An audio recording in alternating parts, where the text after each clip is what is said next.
Welcome everyone, this is Mike Adams, the Health Ranger with naturalnews.com.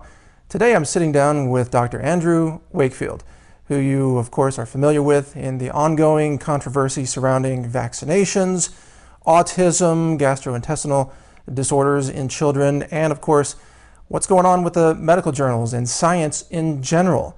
Here to talk about that is Dr. Andrew Wakefield. Thank you, Dr. Wakefield, for It's a joining pleasure me. to be here. First of all, call me Andy, okay? My mother calls me Andrew when she's angry with me. It makes me really nervous, so Okay, Andy. call me Andy. All right, Andy, can you update us on where things stand right now? There's been these accusations were leveled against you. You were able to put out some documents that really show that those accusations are unfounded and unjustified. Can you give us a brief update? Sure. As your listeners and your viewers will know, that back in 1998 we published a paper linking a novel bowel disease to developmental regression into autism in a group of children, a cohort of 12 children, and in 8, in fact it turned out to be 9 of the parents, they linked that to MMR vaccine. Their child was developing normally. They had the vaccine, they then started to develop behavioral problems and regressed into autism. So that was the context of a case series that was reported in the Lancet. It made no claims. It was a hypothesis generating study, if anything. It merely told the story as told to us by the parents, and it described the findings in the children. This is an important point, if I could interrupt just for a second, that original paper in the Lancet did not claim or conclude that vaccines cause autism. In fact, there was a very cautious statement in your conclusions in that paper, if I recall. It did not make that association at all. No, absolutely right. What it was is a description of a novel syndrome, that is a set of signs, symptoms and findings in a group of patients that are so similar, so coherent, that they merit publication in their own right. It cannot, by virtue of its design, test a hypothesis that vaccines cause autism, and certainly can't make that claim. And so, as you say, we explicitly said this study does not prove an association, let alone a causal association, even an association. It is merely a reiteration of the parent's story. Now, if those children had regressed after natural chickenpox, the story would have been told. There would be no censorship, no one would have questioned why we put in chickenpox, but because it happened after a vaccine, then it can't be spoken about. It is verboten, it is forbidden. And no, that is not the way science works. Science will not be censored in that way, and it most certainly wasn't our job as scientists to censor the parent's story. It's interesting because I think in 2004, if I recall, there was an effort to partially retract some of that paper by the Lancet, and those who were attempting to do so, they leaped to the conclusion that your paper was talking about autism, even though it wasn't. Is that accurate, or am I? Well, the story was that when it was disclosed by Brian Deere to the Lancet editor that I had been involved in MMR litigation, a fact that was known to the public in the British national newspapers a year before, and was known to the Lancet editor himself, although he forgot that, that my colleagues were urged to retract an interpretation. This was a partial retraction. I see. It was an interpretation that MMR was causally associated with autism.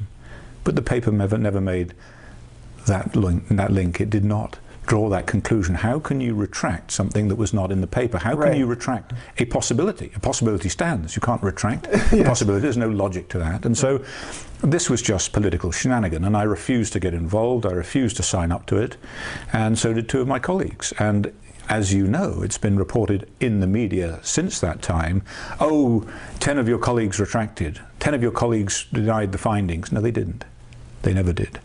No one has ever denied the findings among those people who wrote that paper. The findings stand, and we can certainly go into that in some detail, but there was never a retraction of the findings of the paper, merely an interpretation that was not made in the paper. I see. And now, getting to those findings, I think it's also important for people to know the correct context here, that your role in that original paper was to be the aggregator of the research data. You, in that original study, you were not, for example, performing clinical procedures on the children. Am I correct? That's right, and that's something that I've been accused of time and time Right. again. I was described the other day as the thinker behind this, which I quite like. Kind of, Somebody's got to do the thinking. That's right. What happened is that parents first came to me, and they came to me because I had an interest in measles and Crohn's disease and ulcerative colitis. So established inflammatory bowel disease and a possible link with measles, and we'd been working on that. It was published in the Lancet. And so parents called and said, look, this is what happened to my child. So I was the first point of contact. And at that stage, I was working no longer as a clinician, but as a researcher. I was running a big research team. And so I said, look, I can't help you clinically, but I do know someone who can. And that's the best person in the world, Professor John Walker-Smith, who has an unparalleled experience of bowel disease in children. And so the children were referred on to Professor Walker-Smith for his clinical opinion, to be seen clinically and investigated for the symptoms from which they were clearly suffering. Yes. And so what happened was I spent from May 1995 about a year and a half just formulating ideas about how this disease process, if that's what it was operating. How did the gut symptoms in these children, the diarrhea, the abdominal pain, the bloating, the failure to thrive, how was that going to be possibly linked to their cognitive deterioration, their autism? Was there a link between the gut and the brain? Was there a link between the immune system and the brain? Was the immune system the interface between what was happening in the gut and the brain? Was there an abnormality of vitamin B12, which had been postulated again by parents? The insights had come from the parents. Was there a link, a plausible link between the vaccine and autism? And if so, how would one go about looking at that? So I put together a team, and we put together a clinical and research protocol together, and that's why I was the first author on the paper. But as you say, no, I performed no investigations. I didn't do any colonoscopies. I did not decide in any way whether children should have colonoscopies. I didn't do lumbar punctures, spinal taps. I did not decide who should have them. That was decided by the clinicians. And this was a very, very eminent team of clinicians in a tertiary referral center, a top center in the world. Well, it seems then that one of the outlandish accusations that has been made against you was that somehow you fabricated the data. I mean, you had a whole team. There was a team of clinicians who were assessing the health symptoms of the children and gathering data. And so doesn't it mean logically that if this accusation is to be leveled against you, that actually it should be leveled against all the other researchers? Even though it's a false accusation, we know that. But how can they pin it on you, the one who is aggregating this data and writing the conclusions, when you weren't even gathering the data? Well, this is the most extraordinary thing of all, and these allegations come from a freelance journalist called Brian Deer. And it's worth characterizing Brian Deer for your listeners so that you know something about him, and you can judge what happened subsequently in the context of that knowledge. Brian Deer's first foray, his first entree into autism, at least as far as I'm aware, was an interview with a parent, the mother of one of the children in the Lancet paper, many years before I'd ever heard of him. And Brian Deer got into her home using a false name. Now, this is extraordinary journalistic practice. He did so, and he discloses this on his website, in order to mislead her, in order to deliberately deceive her, so that she did not know his past track record. And what information was he trying to solicit? Clearly, he was not there with the intention that he described himself as a health correspondent from the Sunday Times. He was not even on the staff of the Sunday Times. Right. And these exchanges come from correspondence between this mother and the head of the Sunday Times saying, who is this man? This is how he's representing himself. And even at that stage, she was using his false name because she didn't know his real name. So he gets into the home of a distraught mother, a bereaved mother, grieving for her desperately sick child under a pretext with the deliberate aim of deceiving her. That is Brian Deer. Well, speaking of deceit, isn't there also the issue of that somehow he was able to get his hands on confidential health data and the names of the original children, and he posted that publicly, which is in violation of medical ethics and journalistic ethics. Do we know yet how he was able to attain these private protected health records of these children? We don't. We do not fully know, although there is evidence emerging that it may have been supplied to him by one of the experts in the MMR vaccine litigation. Now, clearly, if that is the case, that would be extremely serious. Yes. There are other ways in which he might have come by them, but his use of them subsequently is completely unscrupulous. Posting children's details on a website, a public website. I mean, clearly this man's motive is not compassion for the children. But I understand that he posted their full names as well as their appointment times of when they would appear at the clinic. I mean, yes, this is... Ethics seem to operate on one side of this equation only. Right. And violations of ethics similarly, but the violations of ethics on the other side of this equation, things that are rarely heard about, are absolutely extraordinary. Absolutely extraordinary. And there is no will, no political will whatsoever to investigate those violations. Now, the investigation will be forced upon them. But coming back to your question about Yes. the allegations against me and the fact that I did not generate these data. Now, there's a story that goes around in British legal circles as a sort of anecdote about that serves as a warning to people, and that is that there's a prosecution of a man for assault, and his lawyer, the defendant's lawyer, is cross-examining a witness, and he says to him, "I put it to you that you did not see my client assault Mr. Smith." And the witness said, "No, I didn't." He said, "I put it to you that you did not see my client bite Mr. Smith's ear off." He said, "No, I didn't." He said, "I put it to you, sir, you saw nothing at all." He said, "Yes, I saw him spit it out again." Now, the point of that story is that you can go just too far. You can ask one too many questions, you can be too greedy, and you can blow your case completely. And that's exactly what they've done here. So Brian Deere, knowing full well that I was not involved in the analysis of the tissues as they were described in the Lancet, knowing precisely how those tissues were analysed meticulously by the clinical team to arrive at the final diagnosis of colitis that was reported in the Lancet, Yes. says that I manually altered the records to change not just the clinical histories of the children, but the diagnosis in order to manufacture a disease that he, Brian Deere, does not believe exists. Mm-hmm. Who is this? Brian Deere the pathologist? Brian Deere the psychiatrist? Brian Deere the neurologist? Brian Deere the gastroenterologist? Who is this man? Right. Anyway, and we're talking now, and I don't mean to sound conceited, but you're talking about some of the best people in the world in their field, particularly Professor John Walker-Smith and his team. So what happened, and I'll give you an example, what would happen is that the pathology samples, the biopsies from the children's intestines, are routinely taken for the investigation of possible inflammatory bowel disease. That is what it was thought these children had. And they are examined by a routine pathologist. Now, this is the duty pathologist on call that day who may have a special interest in breast cancer or neurological disease, but not a gastrointestinal specialist. Yes. Every week, Professor Walker-Smith with his team, and once again he has an unparalleled experience in the world of bowel disease in children, would sit and review the pathological findings, the microscopic findings. And what they found in this routine review is that the duty pathologist was missing disease in these children. He was missing inflammation, or she was missing inflammation.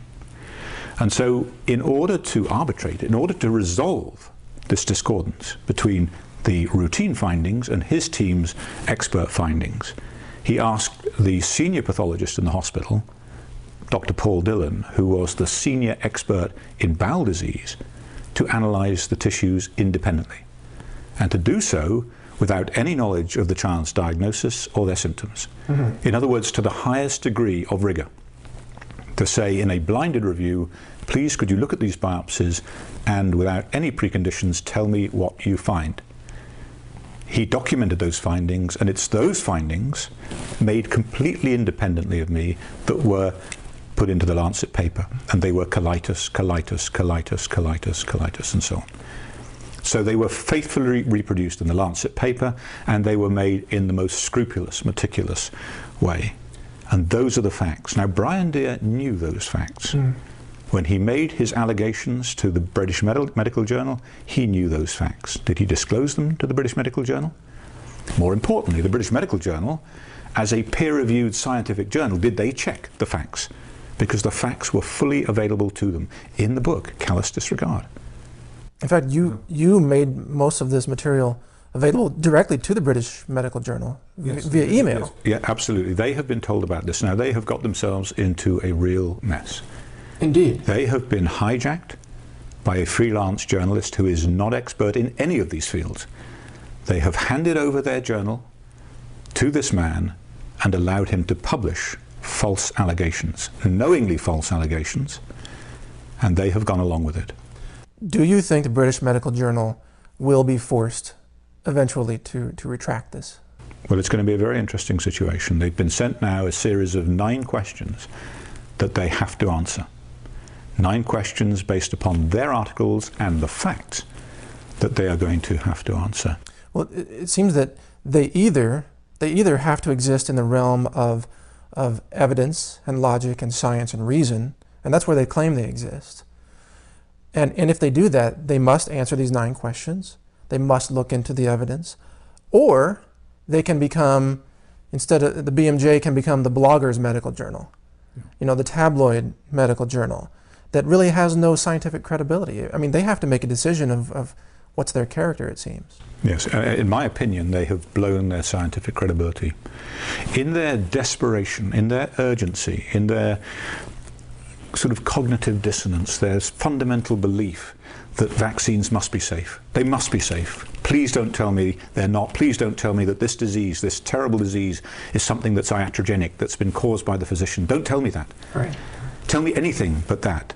And we will take any information, even information from Brian Deere, that will convince us that it's safe, and we will publish that, because that conforms with our belief system. That makes us feel more comfortable. That makes us feel that we, as a profession, are not culpable in this extraordinary disorder. So that's the situation in which they're operating. They are so keen to prove me wrong, to prove the parents wrong, and to exonerate the medical profession, their political friends, their pharmaceutical friends, whoever it is, that they have gone ahead in this reckless way and done this.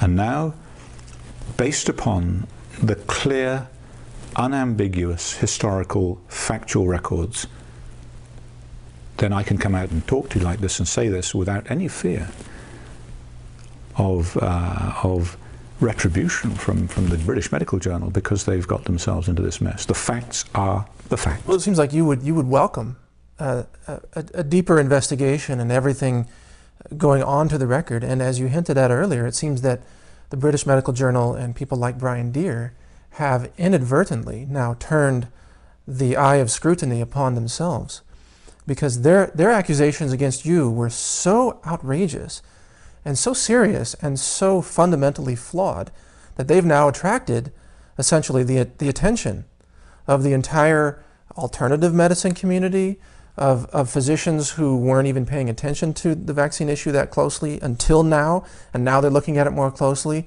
and they are becoming aware of concerns. Now you have the alternative media that's running with this story all over the place. I mean, you're appearing in many places, many interviews. I mean, now the BMJ is facing the kind of scrutiny that they had intended for you alone to face. It's backfired. Well, it may, and here's the dilemma. The dilemma at the moment is mainstream media. Sure. Mainstream media, Anderson Cooper being one example, Good Morning America being another, Fox and Friends being another, has bought into this story. They love it. Yeah. Physician makes up vaccine, parents needn't worry, go away, everything's fine. No, it's not. And the problem is that will the mainstream media now take this real story, the real facts, and actually do their job as journalists and report the facts? Yes. Will they report the truth? I doubt it. Why? Because they're owned. They're owned. Their salaries are paid, albeit indirectly, in large part by pharmaceutical advertising revenues. And the first thing that will happen when they go out there and try and do a story which deconstructs Deer's arguments, the BMJ's arguments, and actually reconstructs them in light of the truth, will be a call from their advertisers saying, So what will the mainstream media do? Will it live up to its job, its responsibility, its duty to the people to report the truth, or will it show complete disinterest? So Anderson Cooper has been presented with the same 9 questions. What was your story based upon? Show us the facts. Did you do your homework? Right. Now, are you going to pay similar attention to these documented historical facts? Yes. And we shall see. We shall, and I think this is really an opportunity for independent journalists and alternative media to really show how important it is to have competing points of view in the media. So to have points of view that are not funded by pharmaceutical advertising, for example, and big corporate sponsors who do set the editorial agenda in many cases. But we're about out of time with this segment. Let me ask you one additional question.